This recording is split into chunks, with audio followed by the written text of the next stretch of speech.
speak about her dad, Zigi Schipper, who was born on 18th of January 1930 in Lodz, Poland. His parents were both Orthodox Jews who divorced when he was very young. Brought up by his paternal grandparents, his father fled to Poland in 1939, believing his son and parents would be safe in Lodz.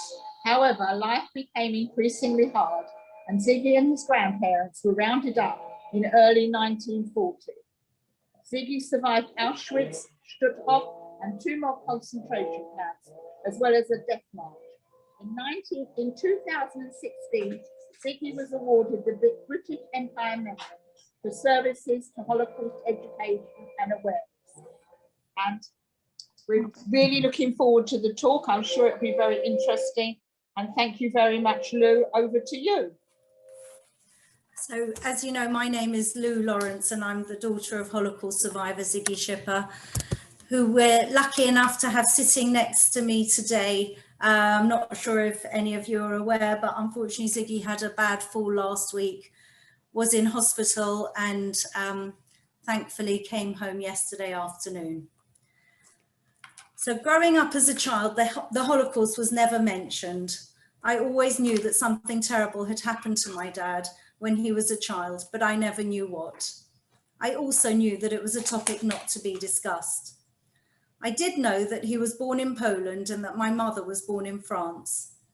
I also didn't learn about the Holocaust as part of my education in the 60s and 70s.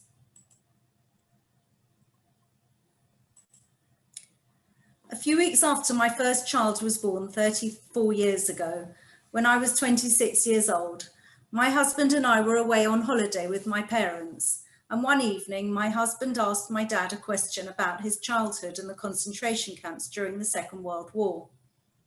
I was absolutely dreading my dad's response. However, to my surprise, Dad answered all our questions frankly and openly.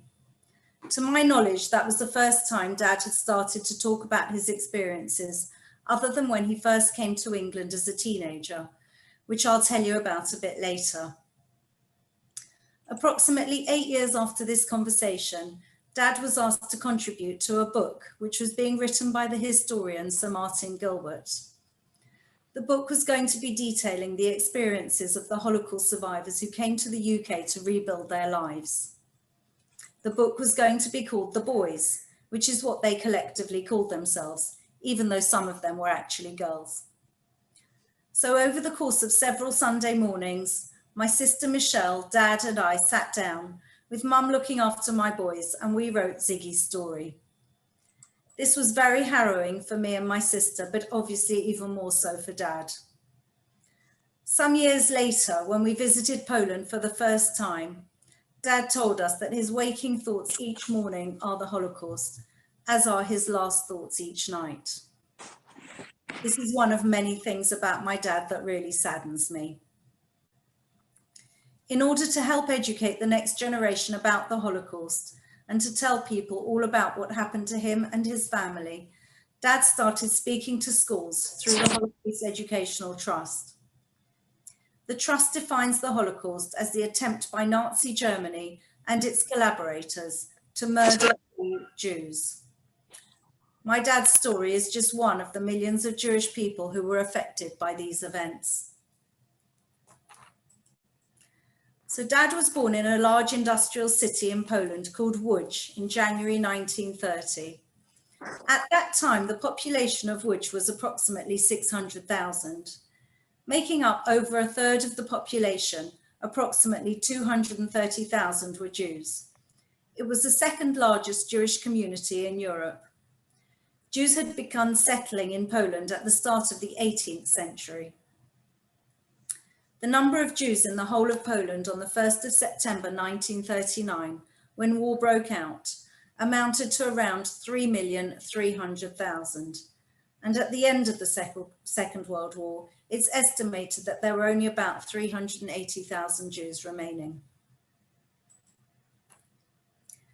When Dad was 3 years old, his parents divorced and Dad was brought up by his paternal grandparents. As far as he was aware, his mother had passed away. he found out many years later that she had actually gone to live in Belgium. Because Dad's family were Orthodox Jews, the fact that my grandparents had divorced was viewed as unacceptable. And that's why my dad was told that his mother had passed away. However, his early life was fairly happy, living with his doting grandparents in an affluent area of the city. They even had a telephone in their apartment. Unlike today, where we all have at least one mobile as well as a landline, this was fairly uncommon. They all went to synagogue to pray every Friday night and Saturday morning. Dad had always told us this story about taking cholent to the baker on the way to synagogue on a Friday night and collecting it after shul on Saturday. So they would have it for their lunch. And in this image, you can see people with their pots on the way to and from the bakers. Discovering this photo during my research really brought Dad's story to life. The day they came into our town, our city, everything changed. First of all, no Jewish child was allowed to go to school. When Dad was 9 years old, his father woke him one morning to tell him that he needed to go away to find somewhere safe and that he would soon send for him and his grandparents. As you can imagine, this was very difficult and scary for Dad, as he was only 9 years old. He had already lost his mother, and now he was possibly going to lose his father as well. A lot of the young men at that time thought that they could escape the invading Nazis and their collaborators, believing that they would not harm the women, children, and the elderly. How wrong they were. Dad never saw his father again. At one point, some years later, Dad heard that his father had tried to go back to Łódź, but sadly was only able to get as far as Warsaw. To this day, my dad and our family have no idea what happened to my grandfather. A couple of months later, the Nazis came into their town and life changed dramatically. Jewish businesses and schools were forced to close as part of the anti-Jewish laws that were introduced at this time. So Dad's formal education had ended when he was 9 years old. All Jews had to move to a designated area called Bawuty, which was to make up the Łódź ghetto in a very rough part of the city. My dad and his grandparents moved from a very comfortable apartment to a single room on the second floor of a rundown apartment block with a toilet in the yard. They had no heat, and in the winter, the temperature could drop to as low as -18 degrees. That was when hardship really started, and by now my dad was 10 years old. Between November 1939 and April 1940, the whole Jewish population of Łódź had to be forcibly resettled in the ghetto, which the Nazis renamed Litzmannstadt. The ghetto was the second largest ghetto in all of German-occupied Europe. It was going to be closed and sealed from the outside and encircled with barbed wire, which you can see on this image. Nobody would be able to get in or out, and this was the problem for Zigi's father, as I explained earlier. Quite a few people had fled the city, and finally, the ghetto was made up of around 160,000 Jews. As soon as the gates were closed, the Germans chose a Judenältester, who was a Jewish representative leader, and he formed a committee which was to run the ghetto. My dad says that these Jews on the council were placed in an impossible situation, forced to do as the Nazis demanded, but also trying to help their own people. The ghetto also had its own Jewish law enforcement and its own hospital. It was overcrowded, food was extremely scarce, disease and malnutrition were rife. Sadly, and like many others, Dad's grandfather, who was strictly Orthodox and would only eat kosher food, soon, and like many others, succumbed to starvation. It's estimated that over 20% of the population of the Łódź ghetto died from the harsh living conditions. Incidentally, there were also 5,000 Roma gypsies from Austria in the Łódź ghetto, but they were confined in a segregated area. At around the same time, the Nazis also ordered that all Jews over the age of 10 were made to wear a yellow star on the back and front of their clothing at all times. To survive, everyone living in the ghetto had to find work. Luckily for my dad, he found a job in a metal factory, working 7 days a week from 7 in the morning until 7 in the evening. And remember, he was only 10 years old.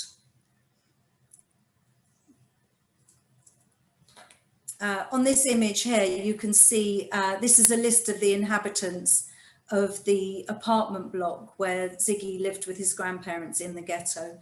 And again, when we came across this document, it was really fascinating to see. If you look at the bottom 2/3, you can see all the surnames Schipper. So there were several family members who all were in this particular building.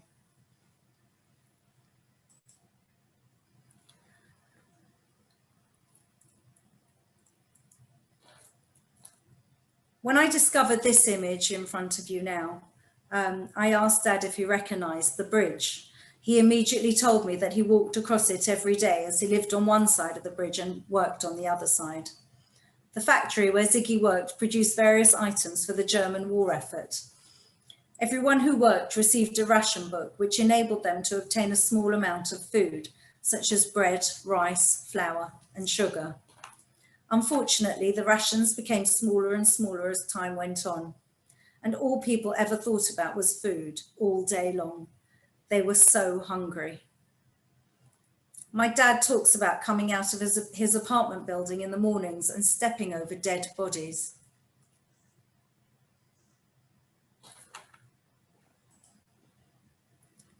In this image, you can see workers from all the factories who would spill out of the factories at lunchtime to obtain a bowl of soup.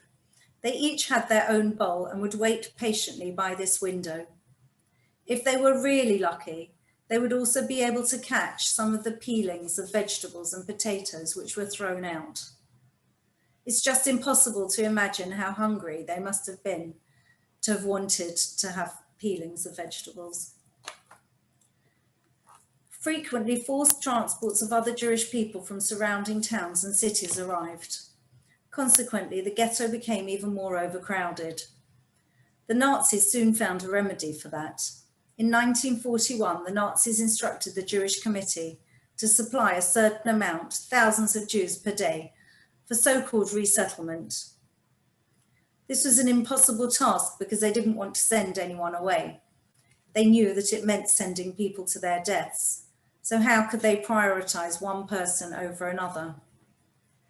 Dad remembers that no one went to work on these days as they were ordered to stay in their homes. The Nazi soldiers and the SS, aided by the Polish police, arrived in big lorries and went from house to house, rounding up men, women, and children. This whole procedure lasted for a week. On one of these raids, Dad was taken and thrown onto a lorry.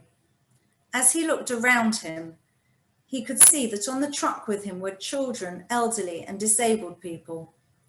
He instinctively knew he had to try to escape. Fortunately, he managed to jump off the truck when the SS guards were momentarily distracted. He ran and ran and managed to hide in an abandoned house. Dad's grandmother was not taken at this time, as she, like many other people, was able to go into hiding.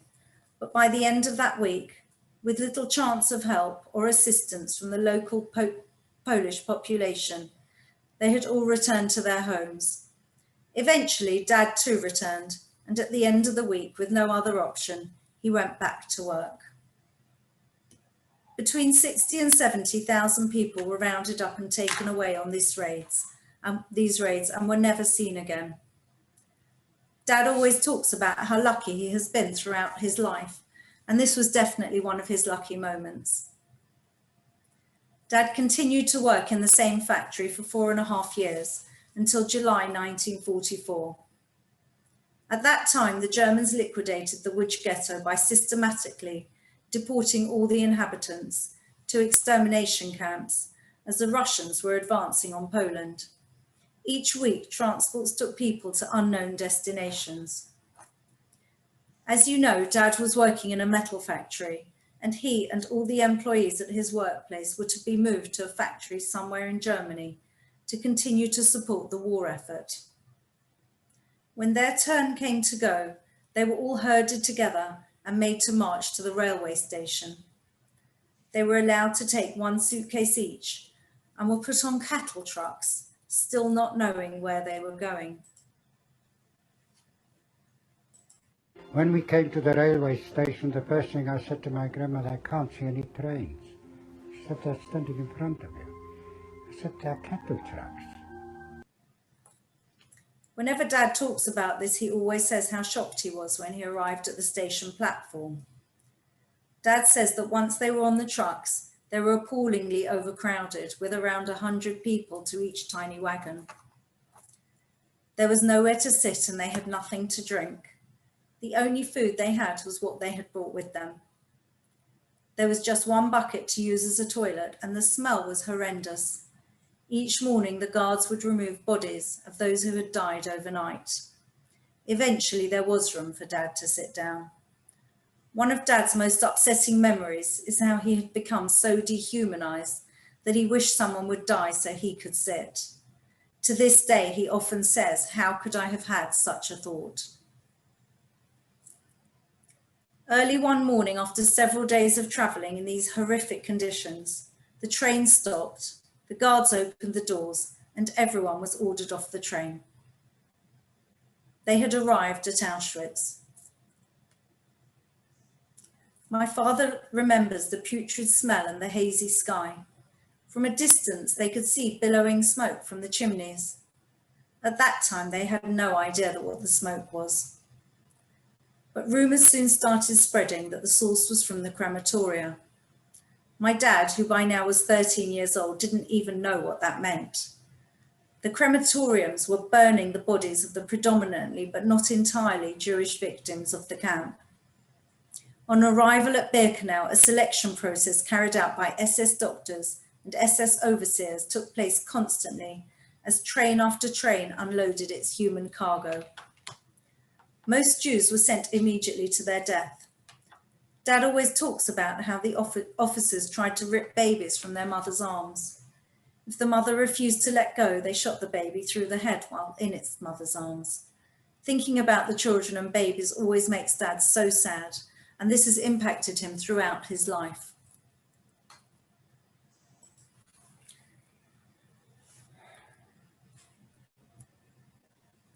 Another thing Dad always says he cannot understand is how these officers, who mostly were highly intelligent, educated people, could do the work they did during the day, killing thousands of innocent men, women and children, and then sitting down to have dinner in the evenings with their families, listening to music, as if it were the most normal thing to do.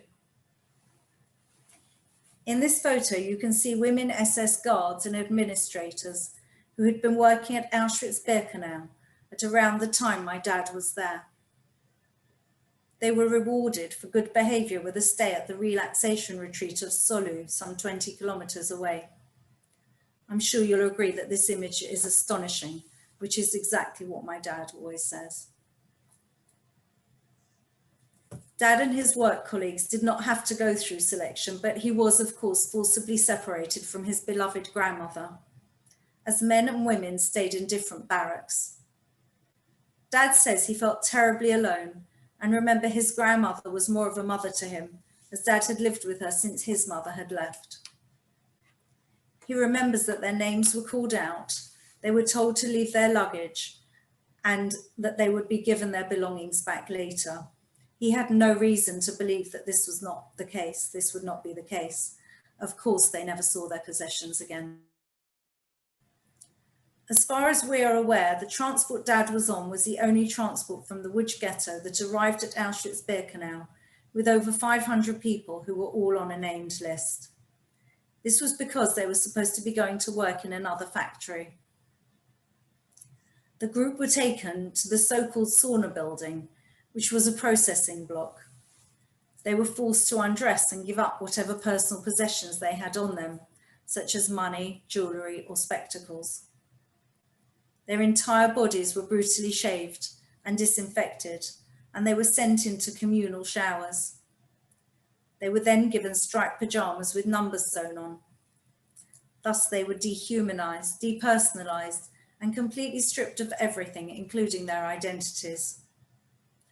My dad's number was 84,303, a number he can never forget. You will see on a later image a record card from one of the camps with Ziggy's number written on it.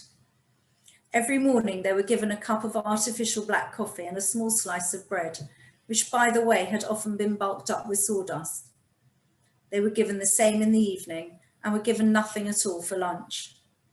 Dad always says that he doesn't understand why they weren't given more food, as they'd been told they were going to be going to Germany to work. They slept 3 people to a single bunk, 3 bunks high, in barracks, each housing approximately 500 people. Amongst other things, the smell in the barrack was unbearable with so many people in such a small space and with no windows for ventilation. They had to combat rats, lice, disease and starvation. Each morning, the prisoners were counted, and of course the numbers never tallied as people hadn't survived the night. After several weeks, an order was received to say that the whole transport that had arrived from the metal factory was to be relocated. They were again piled into cattle trucks and onto an unknown destination. Eventually, they arrived at Stutthof, which was a German concentration camp near Danzig. It was a much smaller camp than Auschwitz, however, conditions were just as bad, if not worse. It was now November 1944, and the weather was bitterly cold. They had to stay outdoors all day long in freezing conditions. Dad told me that the only way to keep warm was by making what he and his friends called human ovens. A few hundred people all huddled together. As those in the middle warmed up, they went to the outside of the group, and so on. Being small and a little bit cheeky, Dad managed to sneak into the middle most of the time. Conditions were so bad that after a while, Dad didn't think he would survive. The cold, the lack of food, and no warm clothing. Then one day, some German SS officers said they needed 20 boys to go to work on a railway line. It was so bad in Stutthof that Dad volunteered to go, as he thought it couldn't be any worse than where he was. They were taken to showers, given warmer clothing, and were this time taken by passenger train to a place called Stolp, which was a sub-camp of Stutthof, and was located in a railway yard. Dad says that the conditions at the camp in Stolp were actually better than they had been at Stutthof. Dad was able to do some work on the railway lines. He was amongst 20 Polish Jewish boys who had all arrived together from Stutthof. However, they were very much in the minority, as there were already about 1,500 Latvian and Lithuanian Jews in the camp. There were also some German Jews there. The Polish Jews stuck together and were a very close group of friends who really looked out for one another. Whilst in Stolp, Dad witnessed something that has never left him.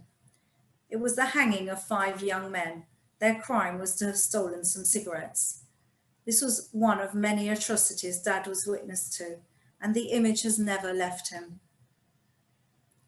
In March 1945, Dad and the rest of the inmates of the camp were taken back to Stutthof, where conditions had deteriorated drastically.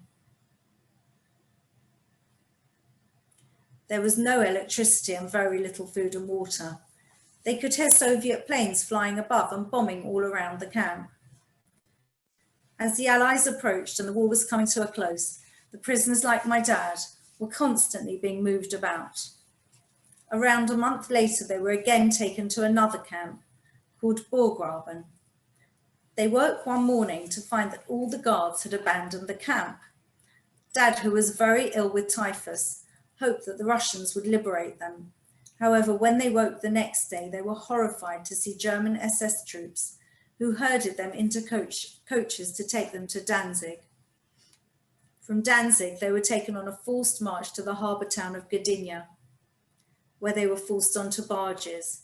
They had no food or water, and certainly no medication. After days sailing on the barge, they were forced on a death march.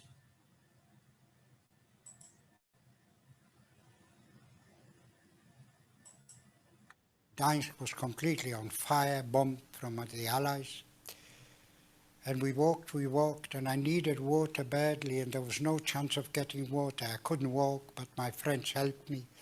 They used to pick up snow that was still accumulated from all the snow that was coming down.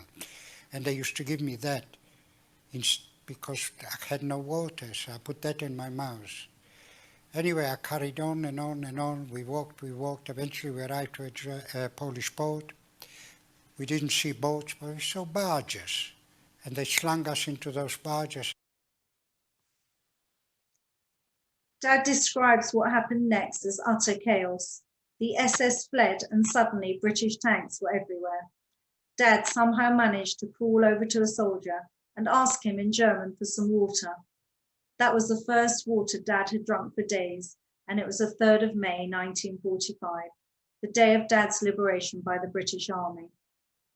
Dad says that his only thought and that of his friends was that now they would be able to eat. All they thought about during those terrible years was hunger and food. Dad now regards 3rd of May as his second birthday, a day which allowed him to live again.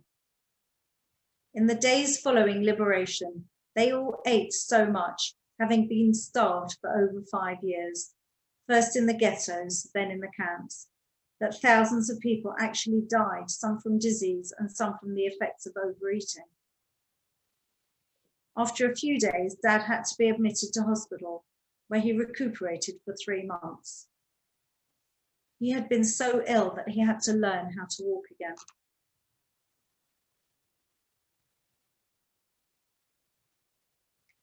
On leaving hospital, Dad stayed in a children's home near Neustadt together with other child survivors. During this time, Dad had to go back to hospital again for a small operation, and whilst there, he received a letter with an English postmark.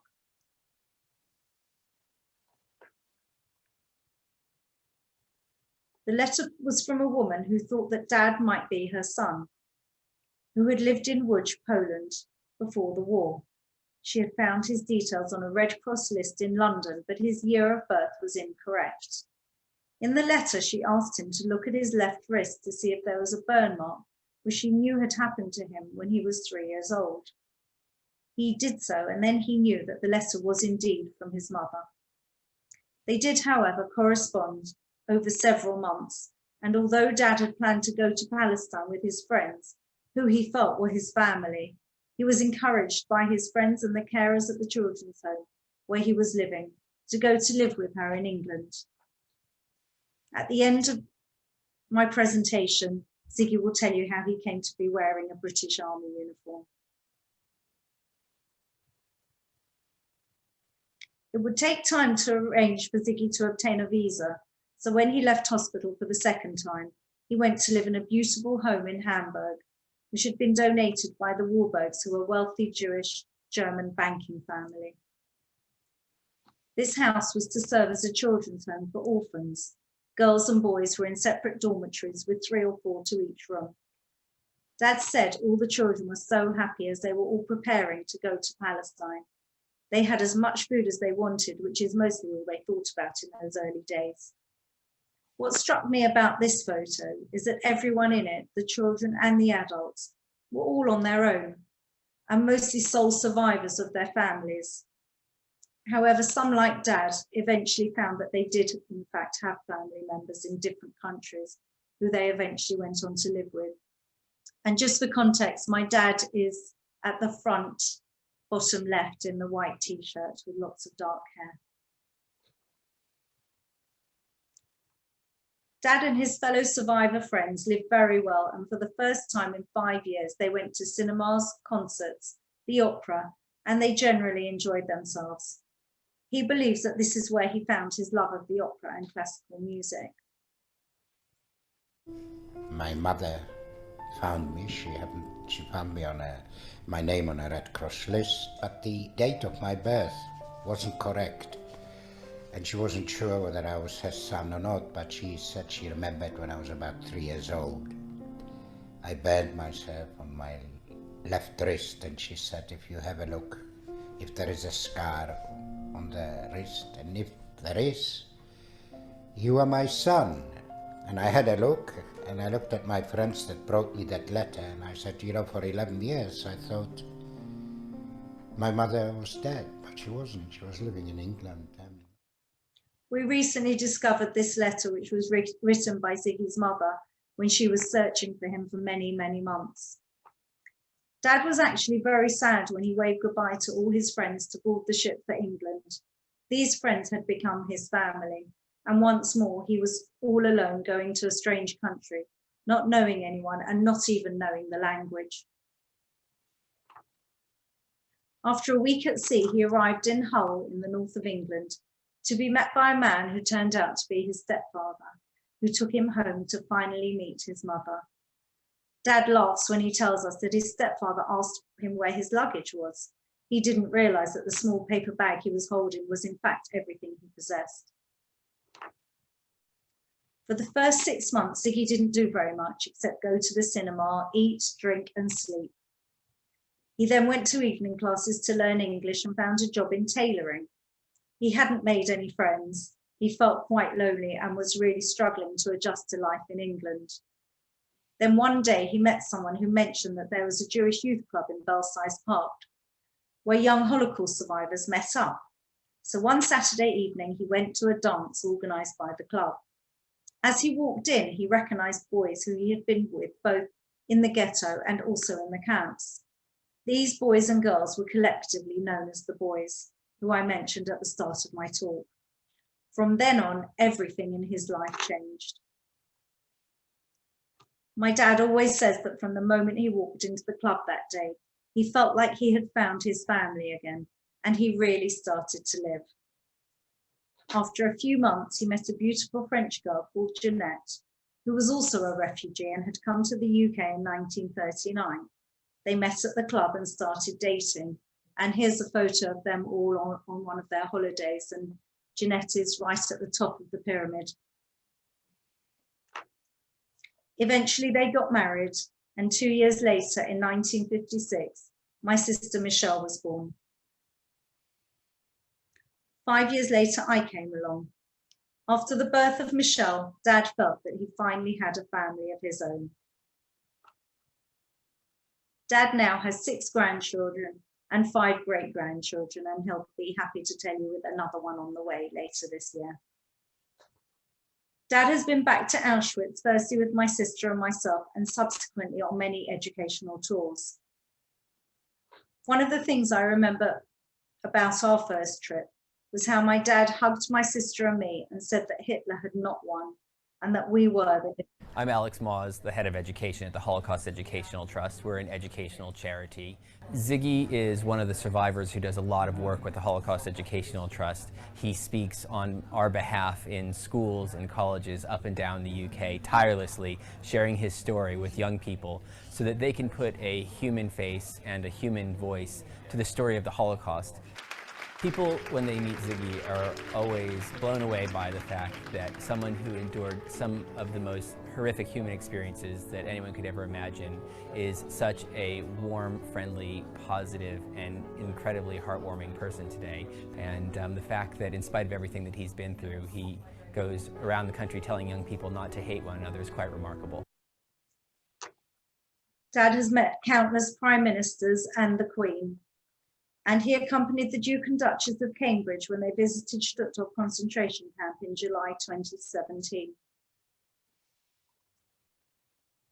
Dad was particularly chuffed to have been asked to watch the England men's football team at a training session before giving a talk ahead of the Euro 2012 championships, which took place in Ukraine and Poland.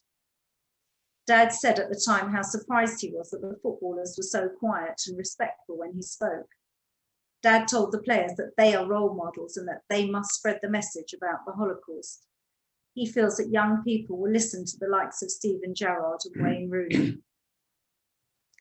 Being a huge football fan, and by the way, his team is Arsenal, Dad always says this was the greatest honour of his life, but the players at the time insisted the honour was all theirs. Joe Hart, the goalkeeper, specifically asked to visit Auschwitz, having heard Dad's talk, and immediately texted his dad to tell him all about meeting my dad. Dad has been the subject of several television documentaries, including one which was produced by his grandson, Darren Richmond. He even has a Facebook page with over 1,000 followers, and he now also has an Instagram page. I'm not sure we're going to get him on TikTok though.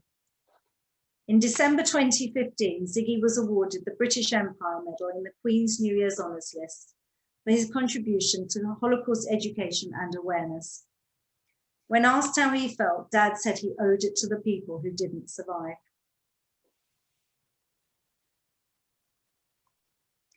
Many years after Dad's arrival in England, he discovered that his grandmother had died the day of liberation in Theresienstadt, a ghetto camp in what was Czechoslovakia. He always wished he could have one more day with her to thank her for everything she did for him. The saddest thing for Dad is that he never found out where and when his father perished, and so he doesn't have a specific day of the year to say Kaddish for him. Dad's message to everyone is not to hate, to be kind, and to be tolerant. In spite of everything that Dad has endured during his lifetime, and especially during his early years, he's the most positive of people. You know, for a Holocaust survivor that's lost almost everything, having children, grandchildren, you know, when I look at them, I look up to heaven, and I say, you see, Hitler did not succeed. He might have killed 6 million of us, but he did not succeed. You are proof. Dad always says he has had the most wonderful life and that he could never thank the British people enough for all they have given him. I tell the young people, don't hate. We are all the same. What difference is it? Whether you're a Jew or a Muslim or a Christian. It's only different places of worship at the end of the day. There's only one God.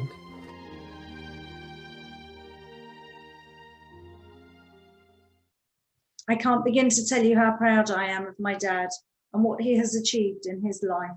I feel honoured to have had the opportunity to tell his story to you today. And I thank you for taking the time to listen to us both. Thank you. Oh, Lou, thank you so much. However many stories we hear about the Holocaust, there's always some other interesting and fascinating extra thing. And it's been a wonderful talk. What a wonderful life. And it makes us feel very humble that I can't believe how people can go through all that you went through, Ziggy, and still being you and positive. And I'm so pleased that you're home and you're well after your fall and that you can be with us today and that Lou could share your story. So thank you both so much for today. And I don't know if anybody's got any questions, but thank you. It was fascinating. You're very welcome. Any questions from anybody? I have a question, may I? Yes, please. Ziggy, can I just ask you, you were finally reconciled with your mother. Perhaps I didn't quite catch it. How long had it been that you had not met her or seen her when you did finally arrive in England? That was very simple. For 13 years, I didn't see her. As far as I knew, I thought she was dead. That's what they told me. And I had to, you know, but I didn't. But then out of the blue, she came. So I had a mother. Unfortunately, a father I didn't. I tried everywhere in the world, in Israel, in America, Britain, everywhere, to find out whether he's still alive somewhere. Nothing happened. You weren't able to, I lost my father. May I just extend that question just a wee bit further and say, fine, so really, you came here as a boy of 15? I think you were 15 when you arrived in England. You didn't know your mother, obviously. Yeah. He was a bit older. Okay, just a wee bit older, but you came here as a boy, effectively. Yeah. And then you meet a lady who is really a complete stranger to you. You've never known her as such. How difficult was that? Did you manage to sort of develop a relationship with her very quickly?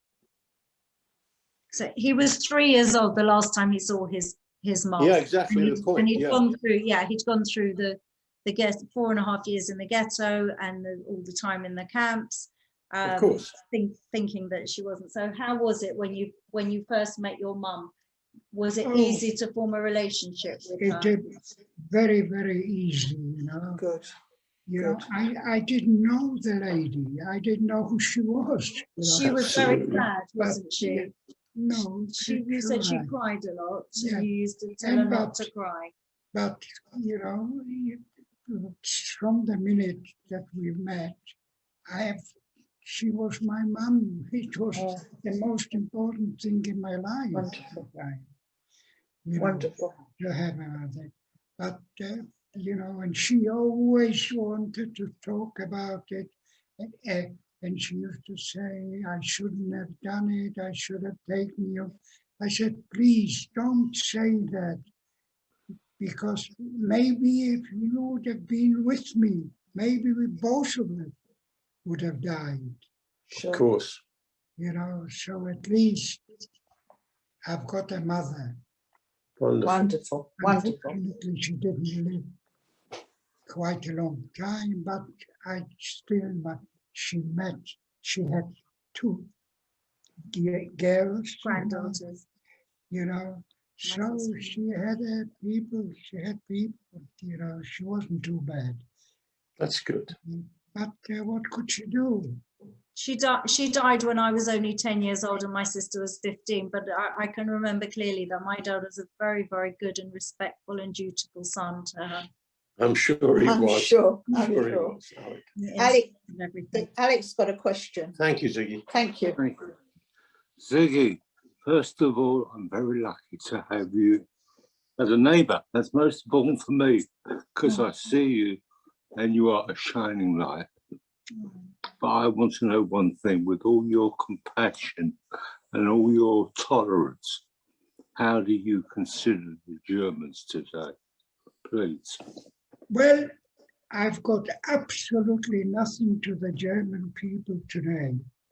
I mean, of course, it's the 3rd division already, you know, generation, you know. So why should they govern?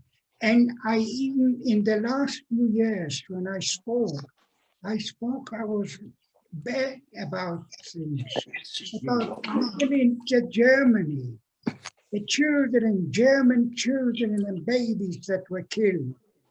Worse. I know we had to bomb, we had no but I couldn't take it because absolutely nobody now, you know, they are as good to me as anybody else. You hate people, some people hate people, which is the worst thing that can happen to them. If people say, do you hate those people that did it? I said, look, I don't can't forgive them. Only God can forgive them. If you believe in God, He can do that. The dead people can do it. I can't do it. I can't say I forgive you. But nobody, very few times, I should say, that when I went to Germany to speak to the British Army when they were still there, and even to German people in Hamburg, I went to speak to them. And, you know, nobody ever said to me, could you forgive me? You know, the rest of it. You know, but today it's a different story, you know. Why should I hate or didn't like the German people of today? They're as good as I am. Yeah, just because of their grandparents. Not the grandparents, it's a different story. Sure. You see, but I don't hate, do not hate. Hate is the worst thing that can happen to you. You know, it'll hate everything, and including yourself, and you won't have a life. So don't hate people. If you don't like them, finished. But you don't have to do that. Thank you, Ziggy. Anybody else got anything to ask? Daphne? Yeah, go on, Rita. Yeah. Hi, Ziggy. I do find your story absolutely, I can't even say amazing, because my dad was in the same position than you, was in 10 camps, etc., etc. Very, very sad story. Now, I just want to ask you a question. My dad never spoke about the war experiences. How long did you not speak about your war experiences? Was it a long time? Was it years and years and years? I know you started speaking again about it, but how many years were you not speaking about it? Because I never knew anything about my dad. How many years was it until you started speaking about it? Well, I Oh, said it you took us started very- when he was about 65. Because I was very simple, we were the boys, and we spoke to each other about it all the time, but we all were together. We started working, then we got married. We didn't ever think to talk about it. If people asked us, we might have answered something, but not important. But then with things like HET, Holocaust Education Trust, and people, others like that, they made us to talk by accident sometimes, and But not everybody did. Not everybody, no, but quite a lot did. Maybe they didn't go. Some of them. If I used to say to them that I'm going to Brighton, they said, "So far are you going?" I didn't tell them that I'm going to Glasgow and even further than that.